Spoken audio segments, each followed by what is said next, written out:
We'll now call this meeting to order at 2 p.m. We will begin with the territorial acknowledgement.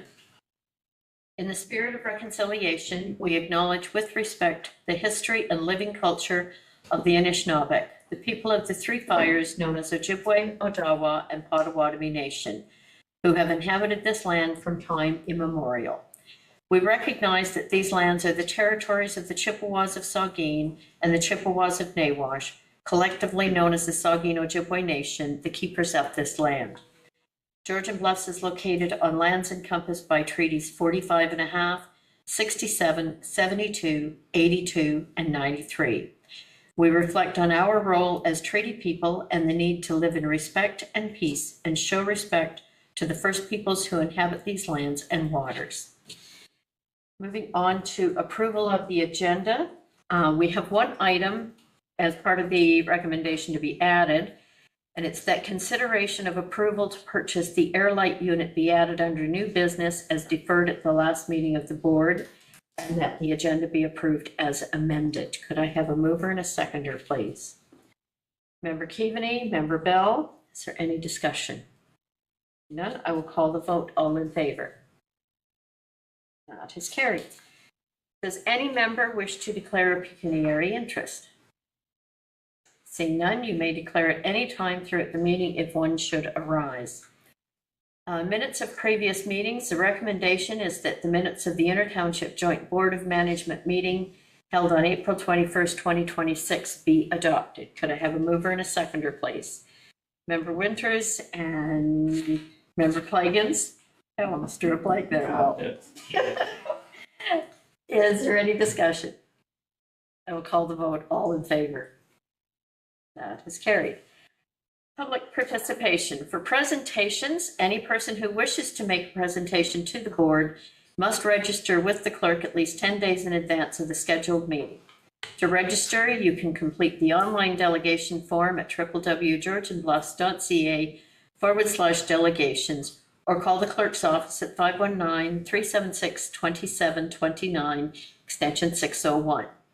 And today we have MNP, the draft 2025 financial statements. The recommendation being that the board approve the 2025 draft financial statements as presented, and that the board approve funding the 2025 operating deficit of $1,243 from the future capital reserve. Could I have a mover and a seconder, please? Member Keaveney and Member Winters. Welcome, Robin. Thank you for being here. Hello. Thank you to the board for having me here this afternoon. I'm Robin Stringway-Calder. I'm the engagement partner on the audit, and I've stepped into Tracy Smith's role upon her retirement. I would like to thank your entire management team for their assistance during the audit. I'd especially like to thank Samantha and Nicole. If you have any questions during the presentation, I would encourage you to stop me as we go, or if you prefer, you can wait till the end and ask at that time. The first item I'm going to go through is the letter to the board. So that's the one with the fuzzy picture on the front. And I'm just going to go over a few highlights. This is a required letter to the board in accordance with Canadian auditing standards, so it will have similar content to previous years. Along with the letter are the draft financial statements prepared by management, and the financial statements need to be approved by board before MNP can issue the final audit report. Under the audit reporting matters, materiality for the 2025 audit was $52,000. We're always required to have a conversation around fraud. So during the audit, no instance of fraud or suspected fraud came to our attention. Should any come to the attention of any board members, we do require you to reach out to us directly. In regards to internal control matters, while our review of controls is not sufficient to express an opinion as to the effectiveness or efficiency, no significant deficiencies in internal controls came to our attention during the audit. And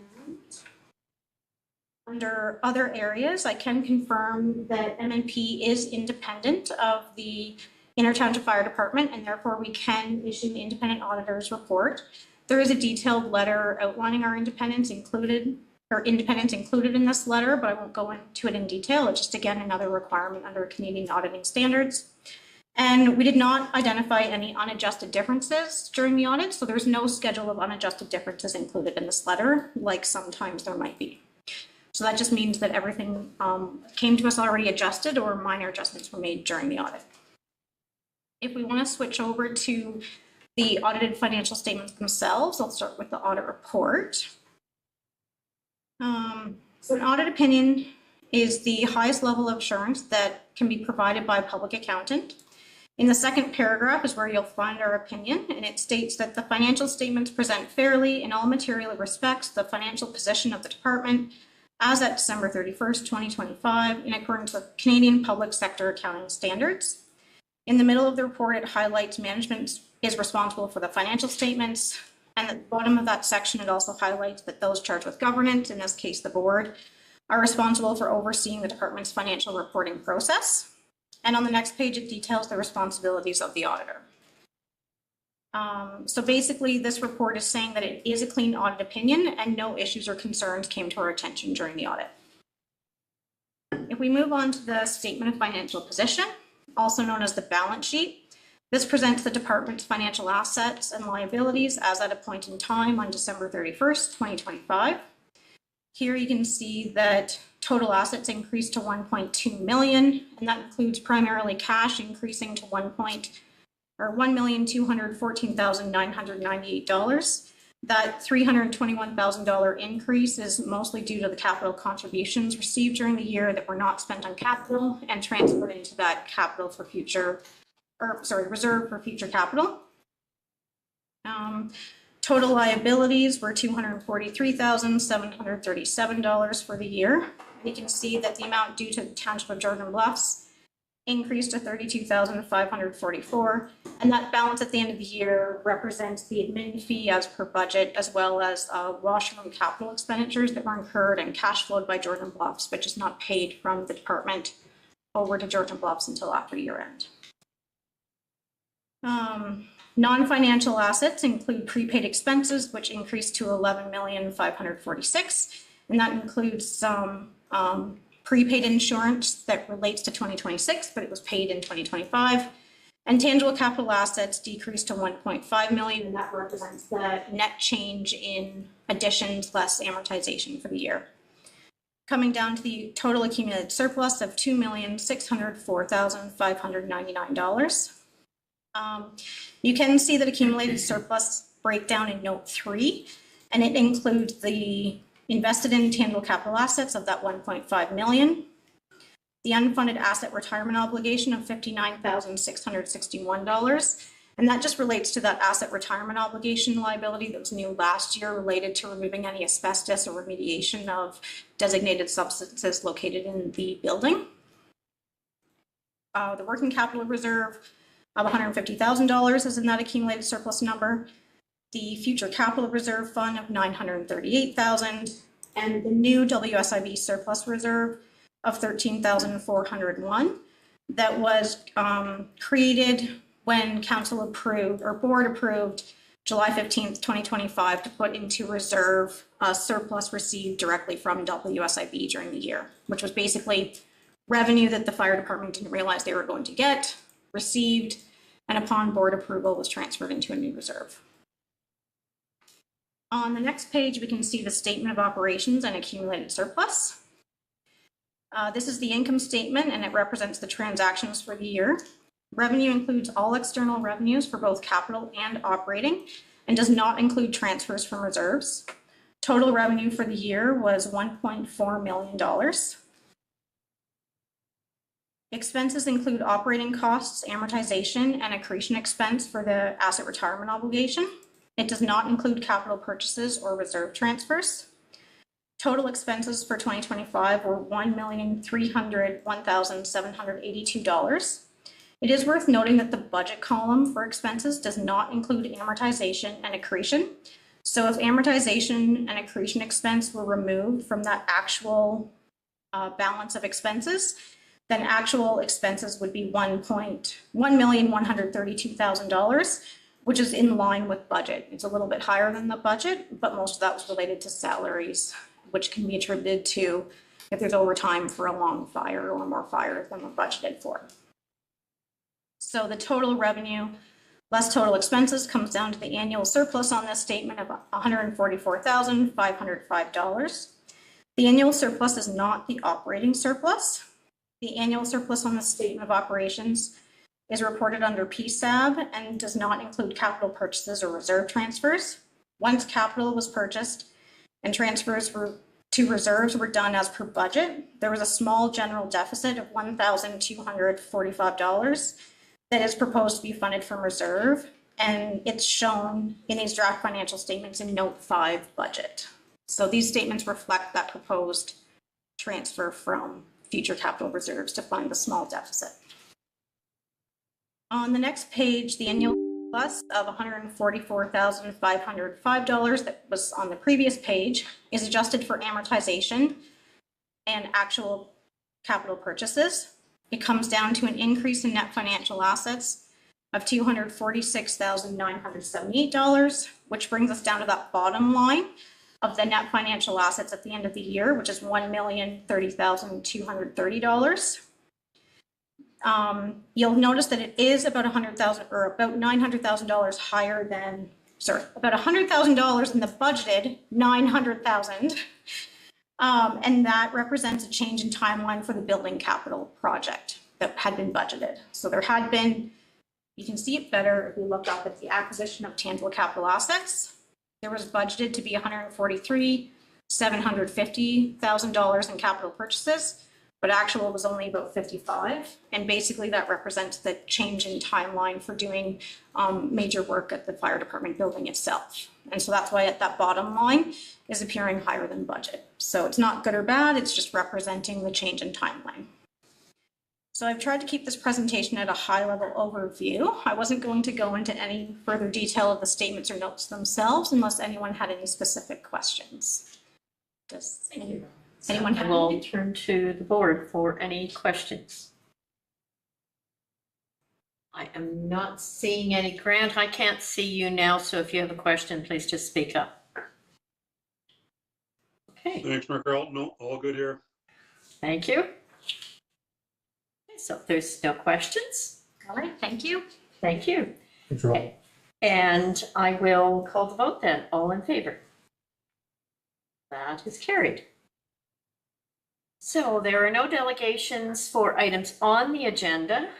We have no correspondence, so we're on to staff reports from the fire chief. So the first one is, the recommendation is that the board award RFT 2026-06 washroom renovations at the Inter-Township Fire Hall to Yeldon Vision Contracting at a cost of $76,840, including HST, and that the staff be directed to execute an agreement between the Inter-Township Fire Department with Yeldon Vision Contracting for the washroom renovations at the Inter-Township Fire Department. Can I have a mover and a seconder, please? Member Keaveney, Member Winters, and elected fire chief. Did you wish to speak to this at all? No, they met all the criteria as for the RFT, so that's why that name was put forth. Does the board have any comments or questions? Just if I may, maybe through you, to the CAO, that this is the same company that the municipality just awarded the Shell Lake washroom upgrades to? Okay, thank you. So I can add a bit of information if it pleases the committee. So when we did our request for tenders on these, we the same company bid on our recreation facilities washroom. So they've started this work. Really, so what in speaking with our manager of community services, we're really happy with the work that they've done. Really neat, really responsive. They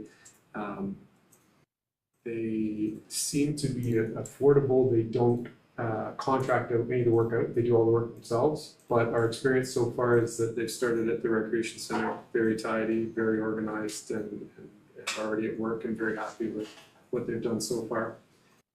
We did a comprehensive check on this company when the bids were opened, because we did want to look into them, and they're a relatively new company. So they have done similar projects in municipalities, and all of our background search came back really positively.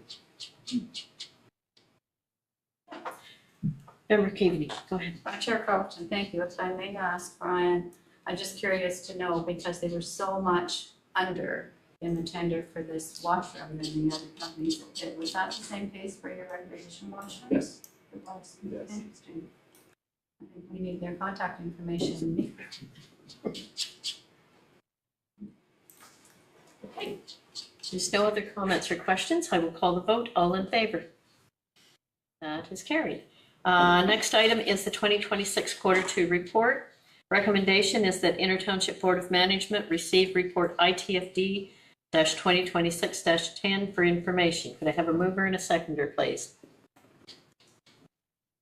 Member Pringle and Member Plagans, and over to you again, Fire Chief.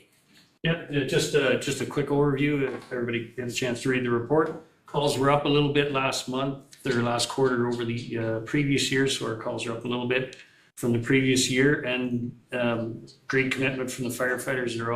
We've got some of the training they're doing on their own is nice to see, and their commitment level to that. And I just wanted to mention that to mark your calendars for the awards night, September 12th, I'll be sending out an invite for everybody to respond back here this week. So we're doing our annual awards night on September 12th this year. So we're hoping to see everybody there. Thank you. Any questions from the board? Okay, seeing none, I will call the vote. All in favor? That is carried. Next item is administration and finance. The recommendation is that staff report COR 2026-31 be received for information. And this is our 2026 Quarter 2 financial update. Could I have a mover and a seconder, please? Member Bell, Member Keaveney, and Samantha. Thank you, and through you. This report summarizes your actuals to date as of the time of authoring, which was near the end of June. So we do try to have the actuals be as of June 30th. However, we do have some timing differences that come with that. When we're looking at administration, we are tracking lower than what we had initially intended. It seems to be we have not received an invoice yet for one of our insurance policies, and we have followed up with insurance, and I did email them again before this meeting. So we are tracking that and ensuring. Although insurance renewal did come lower than anticipated, I think this is a gap in a policy that we have not been invoiced yet for, that it is not just savings. When we're looking at volunteers, year to date is trending higher than budgeted, and this is largely contributing to the number of calls that we have had. As our fire chief mentioned, we have been tracking slightly higher than the same period in prior year for the number of calls. With that comes a higher cost in compensating our volunteers for attending those calls. We are monitoring this budget pressure and will advise this board if it does become a larger pressure than what we think we can mitigate for the remainder of the year. When we're looking at communications, it is looking rather low. We did have a savings with our renewal with our OPP communications and the dispatch. Ray County communications costs, we don't know those until after the year has occurred, as the county only invoices based on their actual costs. They don't incur at their level a surplus or a deficit. They invoice those directly. So we won't know what those true costs are until they have finalized their departmental costs. When looking at staff safety, so this is costs associated with annual certifications of any equipment that the department holds, as well as the purchase of helmet, glue, gloves, and boots. We are trending in line with estimated budget, and we'll again continue to monitor as the year proceeds. When we are looking at our fire hall costs, so this is the cost of insurance on the building, utilities, and building maintenance, we are in line. However, we do wish to flag that if we do have another harsh November and December, this may trend over. We did have approximately $6,700 of costs incurred to remove snow, as there is limited space at the fire hall on where those snow banks can be put. So we did have costs to remove those. We also had to do some catch basin clean out at the fire hall. So those are some costs that we had incurred that are still within budget, but a flag in case there are additional costs needed in the upcoming winter. When we're looking at fleet, this means it is the fuel, insurance, and repairs of the vehicles that are held, including the trailers and utility vehicles. We have identified a budget pressure in relation to fleet. Some vehicles, specifically the 2009 pumper and the 2013 tanker, did incur some unexpected repairs, which were required to continue to operate these fleet. We are still determining, and we do actually have after this meeting, a quarterly internal meeting to identify where we may be able to find some mitigating measures to offset this and ensure that it doesn't become a further pressure. When we're looking at capital, the capital budget include the purchase of bunker gear, replacement of Scott cylinders, the installation and purchase of a decon unit, top clean D washer, and the building improvements. The building improvements are what was just awarded, being washer renovations. To date, we have only purchased the Scott cylinders and our budgeted transfer to reserves. We do intend on still procuring and installing and having the other items completed in this year. When we're looking at the revenue aspect for both Meaford and Georgian Bluffs, the actuals are reflective of the annual capital contribution as well as costs for quarter 1, 2, and 3. These costs are invoiced at the start of each quarter to cover the expenditures of that quarter. So it looks like we had done the invoice slightly before end of June due to staff vacations. When we're looking at MTO fire calls, we are seeing a decrease in the call volume that are occurring on MTO roads. MTO only pays for road calls which are incurred on ministry highways. Although our calls are increasing, they don't appear to be increasing on those highways. So we haven't received as much revenue to date as what we had originally anticipated. This may create a pressure if you're not having as much revenue coming in, even if you are finding mitigating ways on your expenses. So we are reviewing and monitoring. It's hard to determine and know where calls may occur. But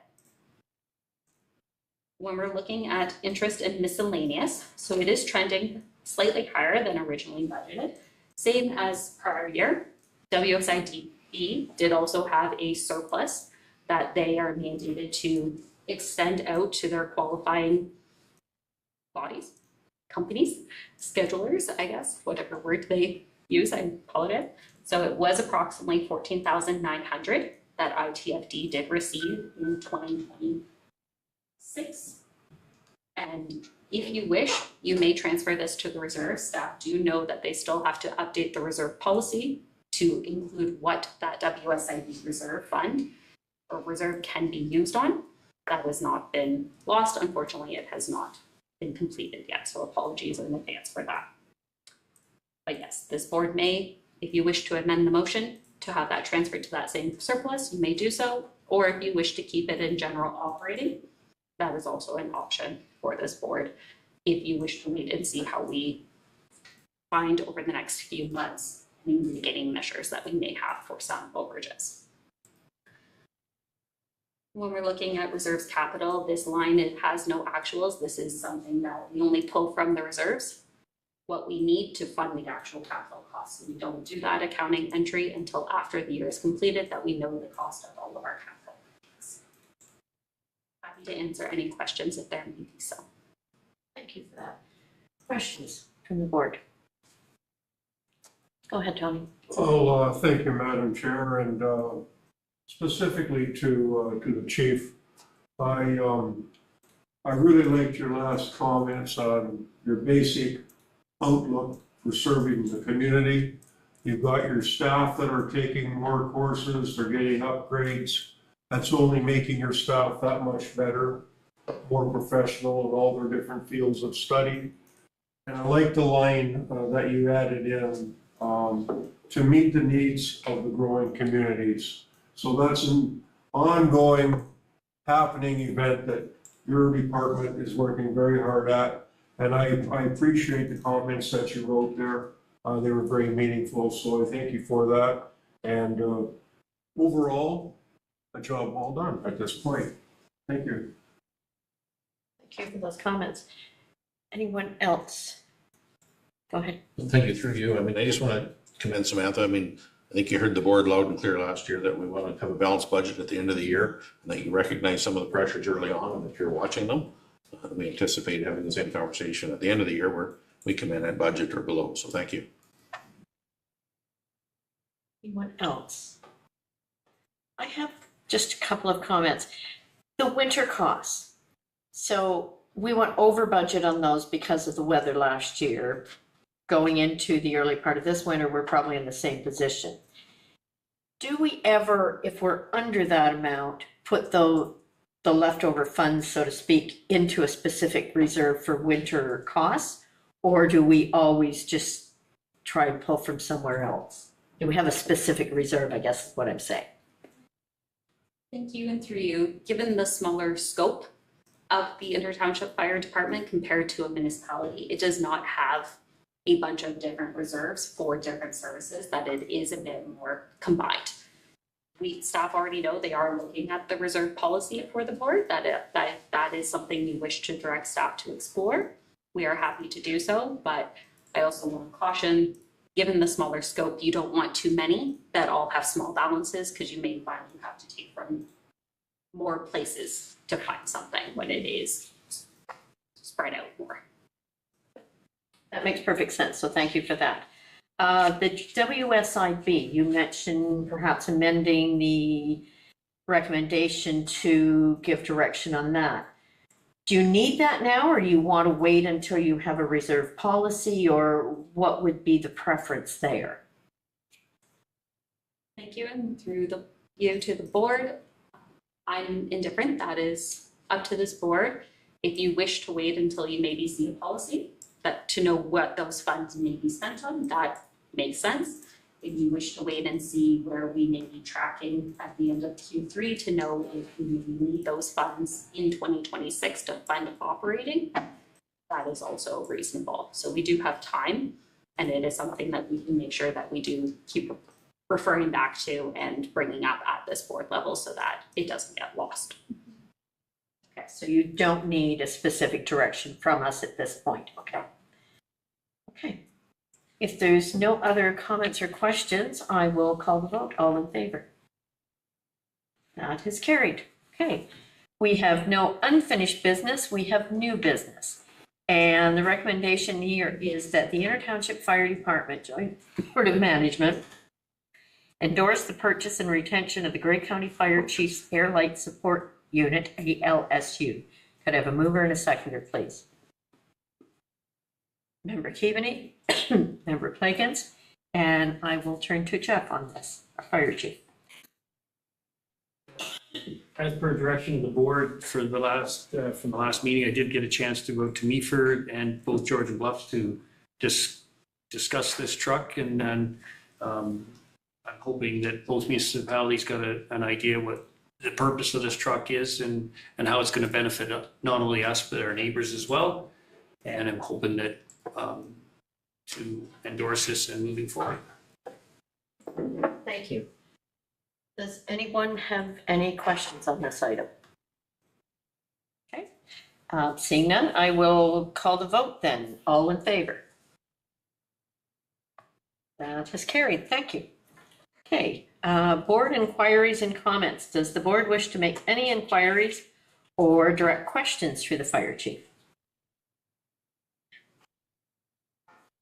Seeing none, we have no closed session. Sorry. I'd like to through you, Chair. I was just looking at stuff and increase in call volumes. Could you tell us a breakdown, of where they're happening, Jeff, like compared to other years?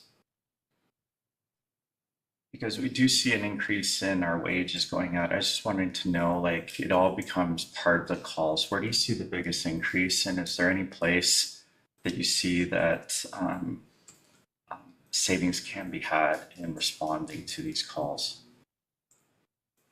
I think we're starting to see, I think there's really no drastic increase in anything. It's a whole bunch of a few columns, like our with the mandatory CO alarms and stuff, we're starting to see a few calls up in that area with false alarms with COs.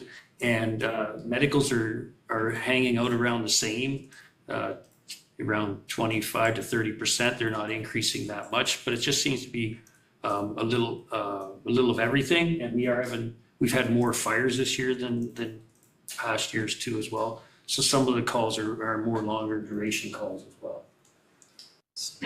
So, excuse me, so for instance, the CO alarms that are being increased, is there a way that what is the normal response to a CO alarm in Georgian Bluffs right now? Well, at this time, the normal response for the Inner Township Fire Department area is the township page is right off the hop, so a township response to respond to these calls. If there's readings, we pack up and we enter the building. But that's what our response is at this time. No, Or something like a minimum response type, it's like, no, it's at night we can control that. Through the day, not so much, because through the day it's open pages. So at night, it's just the township page, which would be a number of 10.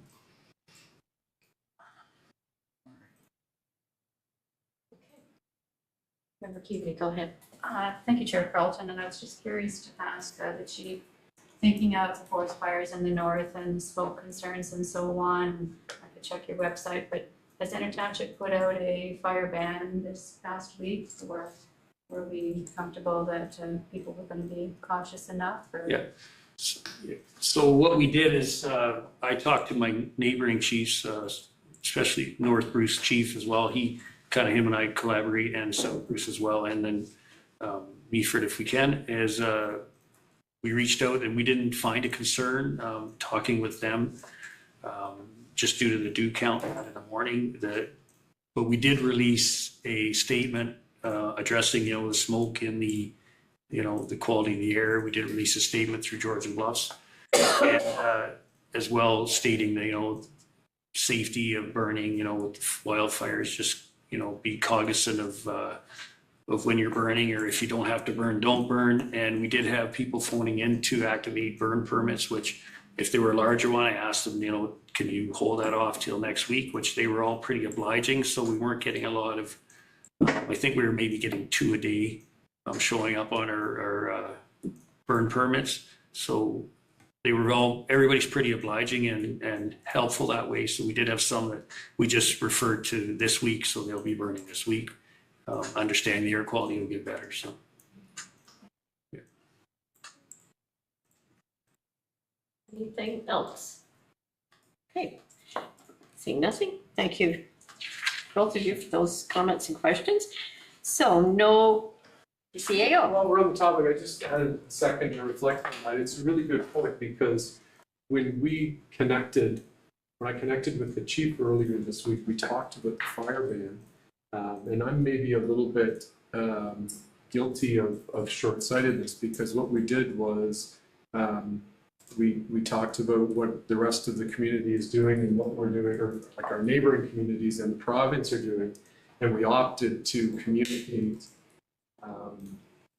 on our socials that we were not going to do a burn ban at this permit, but did offer some other guiding principles for people who are here or visiting. And I guess I apologize. I didn't think I could have easily connected with my colleague Sean, CIO Sean, to see if you wanted to mirror that communication or choose to do something on your own. So really good point to raise it. And I think, apologies for not thinking of that. We should offer the opportunity to mirror that communication at the same time when we do that. So thank you for raising that. Thank you. Did you have anything to add to that, Sean?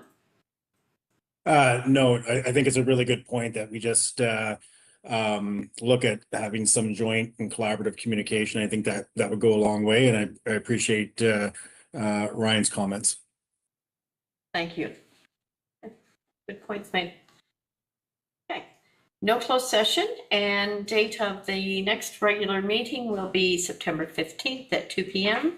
So if there's nothing else to discuss, the recommendation is that the meeting be adjourned at 2:35 PM. And a mover and a seconder, please.